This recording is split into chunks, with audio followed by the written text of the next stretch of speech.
विदर्भ शेतकरी समितीचे छोटू मुंदे यांनी नांदगाव खंडेश्वर येथील तहसीलदार यांना राजना काजना येथे झालेल्या नुकसानीबाबत व बँकेच्या वतीने शेतकऱ्यांना बँक पीक कर्ज देत नसून शेतकऱ्यांना उद्धटपणे वागणूक देत असल्याचे निवेदन दिले होते। गेल्या 2 दिवसापासून नांदगाव खंडेश्वर तालुक्यातील राजना काजना या गावात पावसाच्या अतिवृष्टीमुळे शेतकऱ्यांच्या शेतातील पिकांचे मोठ्या प्रमाणात नुकसान झाले आहे।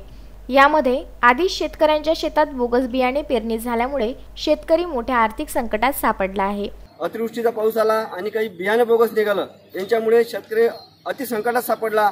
आता त्याच्यावर अशी पाळी आली का कसं पेरायचं आणि कोणापासून कर्ज काढायचं अशा यातनी बँकेत जे चक्रा मारतात, एखादी बँक सोडून प्रत्येक कर्मचारी शेतकऱ्यांना चांगली वागणूक देत नाही। आणि जे महाराष्ट्र सरकार आहे त्यांनी बँकेला आदेश दिले आहे, पण बँके म्हणते की आम्हाला आदेश दिले नाही आहे आणि शेतकऱ्याला घोडवून धावतात आणि अजूनही शेतकऱ्याला नवीन कर्ज मिळून नाही राहिलं।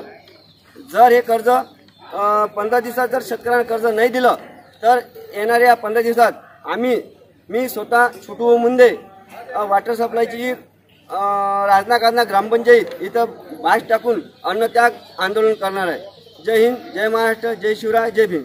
हे दृश्य पाहून विदर्भ शेतकरी समितीचे छोटू मुंदे यांनी बँकेमार्फत देण्यात येणारे पीक कर्ज देण्यास मागणी केली असता बँकेचे अधिकारी व कर्मचारी यांनी उद्धटपणाची वागणूक शेतकऱ्यांना दिली।